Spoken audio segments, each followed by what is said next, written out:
वो नूर जो चमका जबीन आदम में, फरिश्ते सजदे में चले गए। तो अब सारा माजरा खत्म हुआ।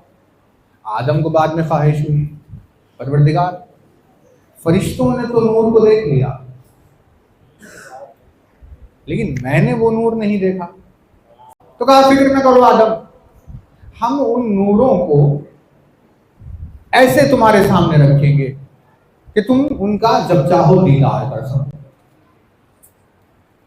यूं कहकर अल्लाह ने आदम की उंगलियों में उन अनवार की चमक पैदा की, है ना तवज्जो। अब पंजतन 5,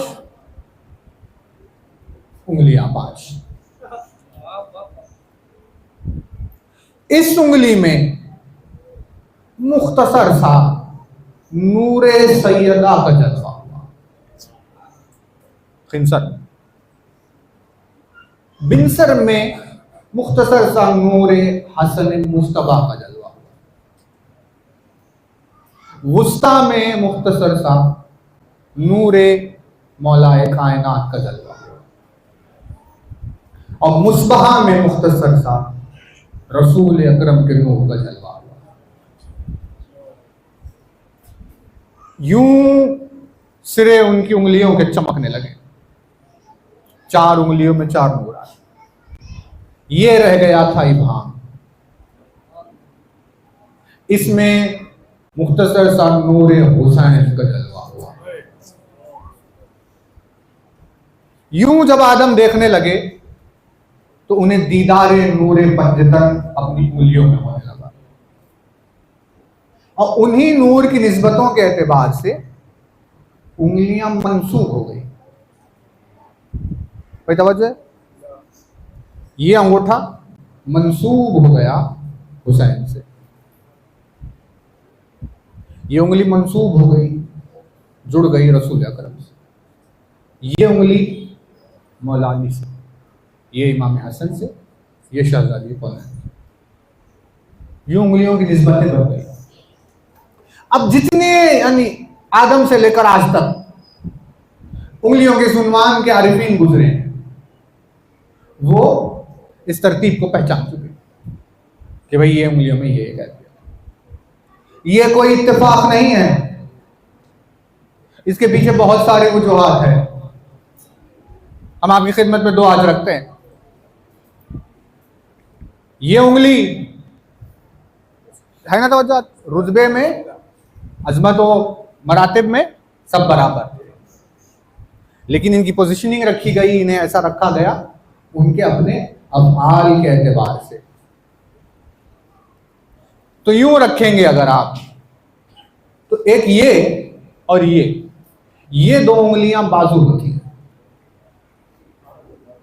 रसूल अकरम की और मौलाए कायनात की। ये दोनों उंगलियां एक दूसरे के बाजू होती हैं, और जब इन दोनों उंगलियों को आप यूं करके देखेंगे तो जो मौला अली वाली उंगली है वो थोड़ी सी बुलंद होती है। अब इसमें दुनिया में उम्मत मुस्लिमा को परेशान होने की जरूरत नहीं कि भाई आप फिर से आपने शुरू कर दिया। इसीलिए हमने कहा कि भाई मरातिब सबके सब बराबर ही हैं, लेकिन रखा गया किसी खास मकसद की वजह से।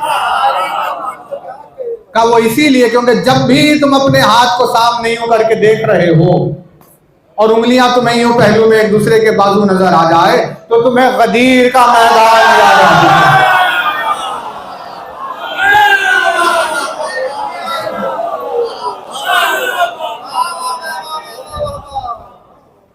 ताकि उस मैदान में उस रोज इस जाते मुकद्दस, इस उंगली से जिस जाते मुकद्दस को मंसूब किया गया है, उसने अली को अपने हाथों पर बुलंद करके मौला होने का ऐलान किया था। न पंजतन, न मासूमीन, न गदीर, और न जाने कितने वाकयात इसी एक पंजे में छिपा कर रखे हैं। और जब ये सारी चीजें जमा होकर पंजे की सूरत ढल जाए, तो इसी पंजे से तुम अलमे करबला तैयार कर लिया।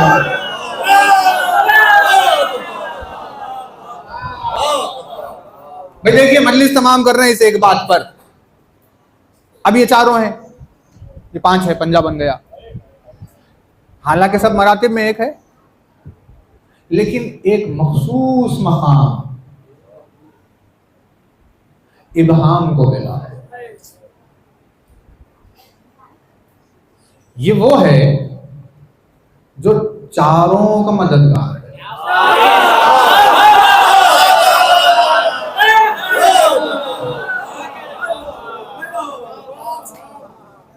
ये एक दूसरे की मदद कभी करते हैं, लेकिन ये वो है जो चारों का मददगार।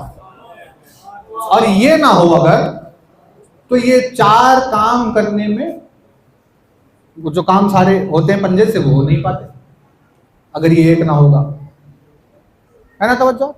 इसीलिए इसकी अहमियत हर जमाने में बहुत चली। अब भले ही 50 ऑप्शन आ गए हों, लेकिन पहले फिंगरप्रिंट्स इनके नहीं लिए जाते थे, सिर्फ इसी के लिए जाते, क्योंकि उसे एक अलग मकाम हासिल था। सिर्फ हमारे पास नहीं, शियत में नहीं, मुसलमानों में नहीं, हिंदुओं में भी इसका बहुत बड़ा रोल है। इतना ज्यादा कि जब द्रोणाचार्य ने यह देखा कि भाई अर्जुन के बराबर कोई तीर नहीं चला पा रहा, एकलव्य के बराबर जब कोई तीर नहीं चला पा रहा, तो कहीं वो अर्जुन से जीत ना जाए, तो आई बात गुरु दक्षिणा की। अब भाई क्या करे? तो भाई दे दो हमें हमारी दक्षिणा। क्या दे? इतना बड़ा तीरंदाज तीर चला रहा है, उसमें अहमियत थी इसकी। का ये हमें दे, तुम्हारा अंगूठा दे, उठ निकाल कर दे दिया, अब तीर चलाने ही नहीं पाया। यानी इतना बड़ा हुनर है, ये नहीं तो खत्म। तो एक मकाम इनफरादी इसे हर मजहब में मिला, क्रिश्चियंस में, ज्यूस में, मुसलमानों में, हिंदुओं में, दूसरे और मजाहिब में इसकी वजह से बहुत सारे कि भाई ये मखसूस है। और हमारे पास ये चला कि तमाम अनवार में इसकी निस्बत जाकर जब हुसैन से जुड़ गई, तो हमें पंजे को देखते ही एक हदीस समझ में आने लगी, हदीस कुदसी, जिसमें इरशाद फरमाया कि ए मेरे हबीब, लौलाक लमा खलक़तुल अफ़लाक। ऐ मेरे हबीब, अगर आप ना होते तो ये जमीन और आसमान ना होते। जो कुछ भी है वो इसीलिए है क्योंकि आप हैं। इसकी बात हो गई। फिर इरशाद फरमाया लौला अलीयुन लमा खलक़तुक, और अगर अली नहीं होते तो आप ना होते। इसकी बात हो गई। इरशाद फरमाया लौला फातिमतुन लमा खलक़तुकुमा, फातिमा ना होती तो आप दोनों ना होते। इसकी भी बात हो गई। इरशाद फरमाया लौला हसन लमा खलक़तुकुम, और अगर हसन नहीं होते तो तीनों नहीं होते। चारों की बात हो गई। यानी परवरदिगार आलम एक के बाद एक एक मंजिल में ये बता रहा है कि आपके पीछे नुसरत के लिए कौन है, जो आपके मकसद को आगे बढ़ा रहा है। अगर वो ना होता तो आपका मकसद अधूरा रह जाता। इसीलिए उसके जरिए से आप हैं। जब चारों की बात हुई और जिक्र हुसैन आया तो इरशाद फरमाया लौला हुसैन, कि अगर हुसैन नहीं होते तो फिर कोई भी नहीं होता। यानी वजूद हुसैन पंजतन में सबका मददगार है। उसी की याद हमारे हाथ में छिपी हुई है कि भाई जैसे ये इब्हाम हर एक का नासिर है, वैसे ही नुसरत हुसैन पंजतन में जुड़ी हुई है। तवज्जो ना। इसी वजह से इसके बगैर पंजे का काम नहीं होता।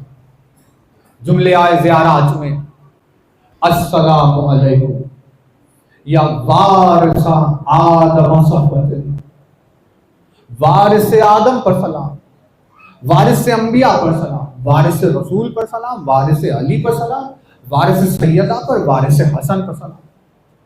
का विरासत कैसी? का उनके मकसद की विरासतें जैसे इमाम लेकर चलता है वैसे ही सबकी विरासतें वजूद हुसैन पर चल रही है। लिहाजा एक एक उंगली की एक एक अजमत और एक एक अहमियत और इनके अपने हक़ाइक़ है।